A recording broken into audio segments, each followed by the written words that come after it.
to high school at Argonaut up here, so those of you who are from Amador County, um, Argonaut High School, class of 2011, woohoo.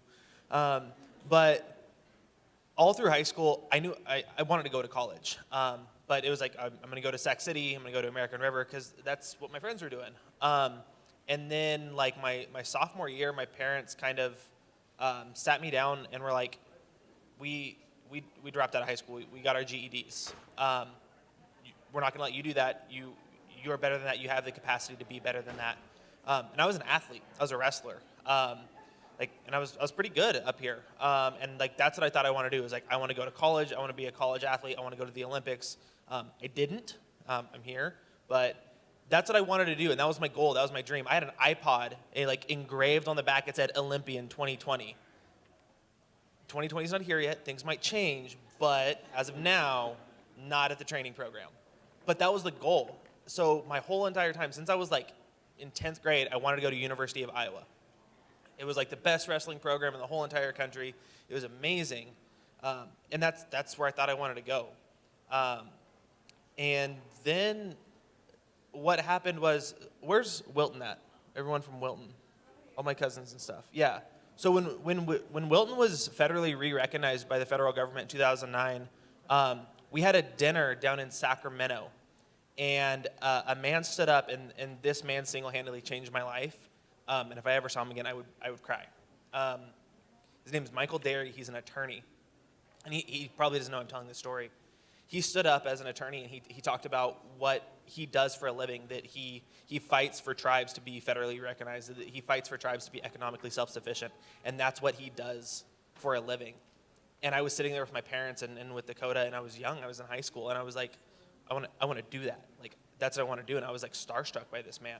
And then my parents, who have never not failed to push me when I needed to be pushed, more or less were like, go talk to him, chicken. And I was like, fine, I will.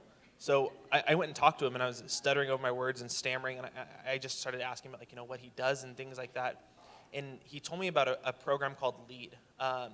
And it's a summer business and law program for students from all over the country to go to a college for 3 weeks to do like a business camp sort of thing, to learn how business works and how government works and how tribal governments work. And that there was an organization, the Native American Finance Officers Association, which offered Native students scholarships to attend the LEAD program. He gave me a card with their email address on it. And I looked them up. I found the program, and I applied to the LEAD program with a NAFOA scholarship. This was right before my senior year of high school. And I got a call from NAFOA saying I won the scholarship, that I was going to get to go to this 3-week summer business camp.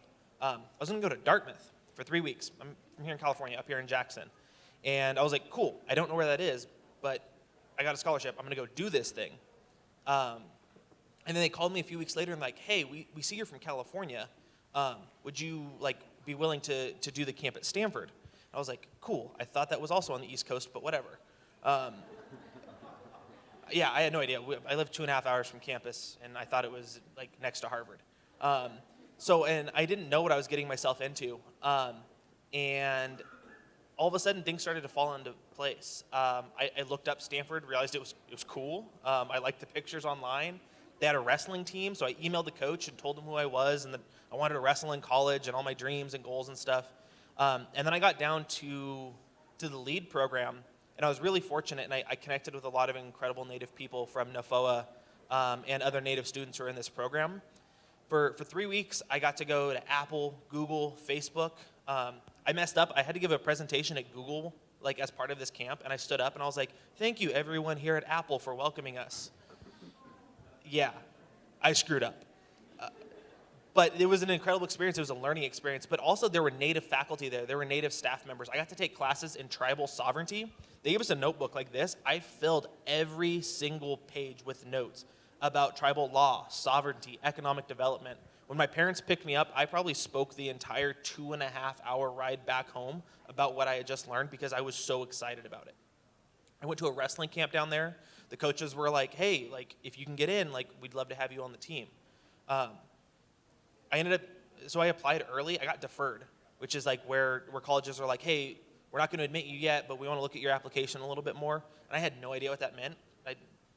I'd gotten into other smaller schools and stuff like that. And when I ended up getting in, like, I didn't reflect on it until recently that had my parents not pushed me to go talk to Michael at that tribal event, I have no idea where I would be. I have no idea what college I would have ended up at. I could have been in Iowa, where when I visited it was -10 with like a -10-degree wind chill. I'm a tropical person. I can't do that. So it's incredible to think that just like having the gumption and the courage to go talk to somebody who is intimidating or scary and who you might not know how to talk to, like going out on a limb and doing it can absolutely change everything. And I'm sitting up here now and thinking about like the people that are out in that hallway and the booths and stuff who might be able to do that for you. So don't be afraid to ask questions. If you need somebody to call you a chicken, so you go talk to one of the colleges, or kind of like elbow you a little bit to go talk to somebody from one of the community organizations, let me know. I'll do it. I'll bully you a little bit if I have to go. If you need a little bit of push to go do it, but it's incredible to think like how much the power of like that one conversation can have an impact on your whole entire life. So get out there and do it.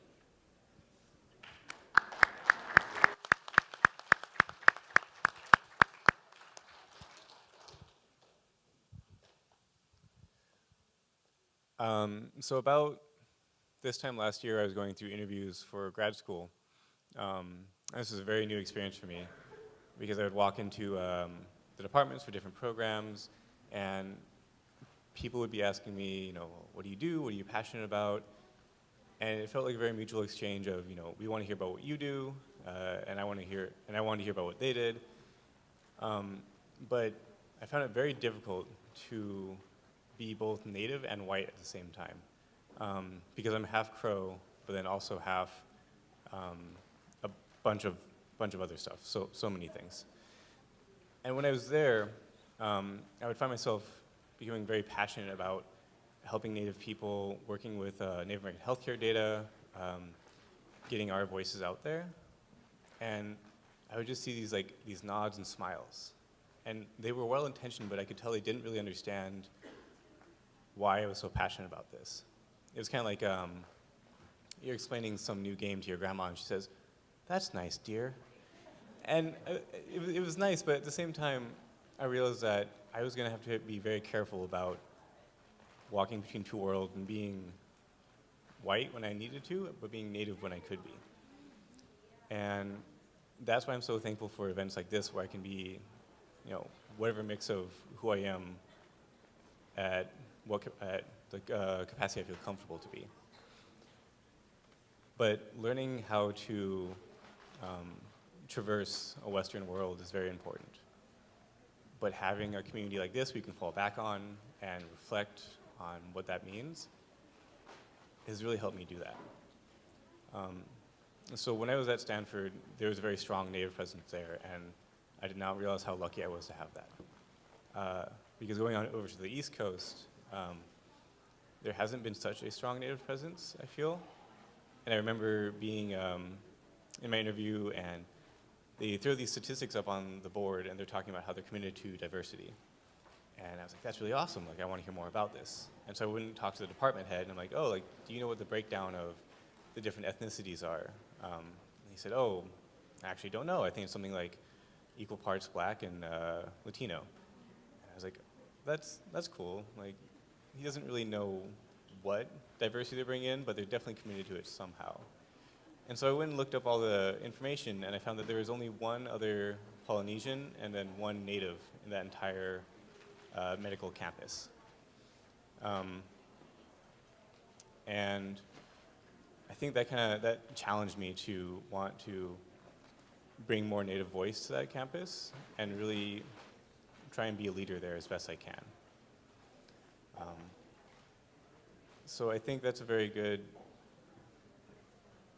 I think when you go out in the world, you're going to see a lot of unfamiliar faces, but I wouldn't be scared of that. I would take it as a challenge to be that first face that appears on the scene and brings others with you. So, thank you.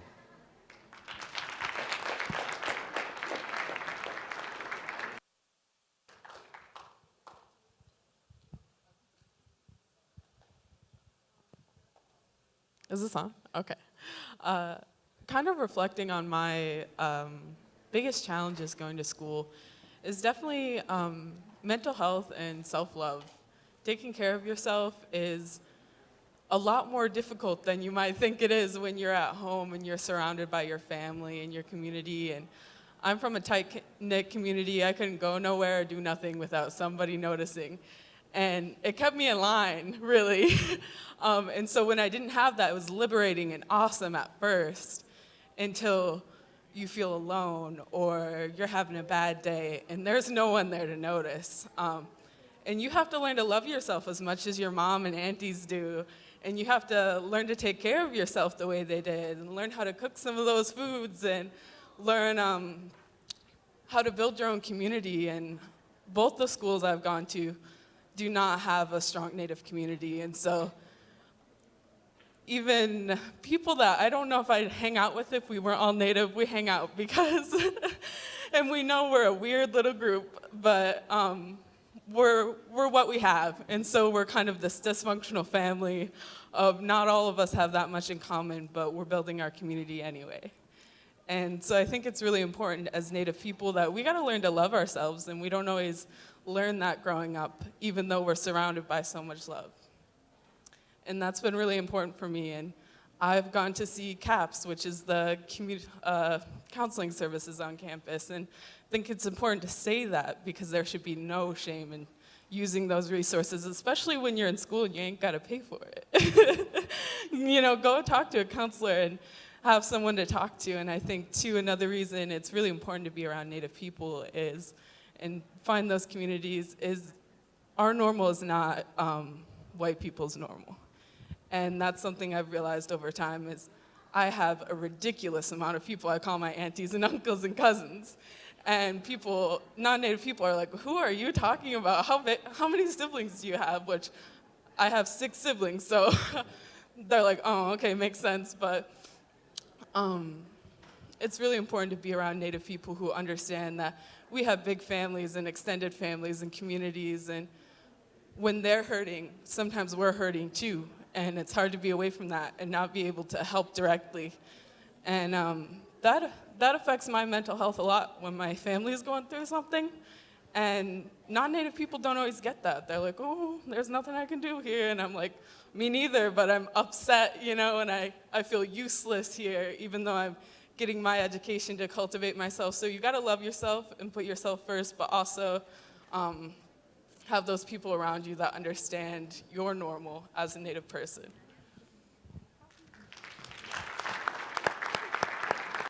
And that's why I think something that we've talked a lot about up here is having that sense of community wherever you choose to go in the future. Because it really is a great chance to discover who you are and where you come from.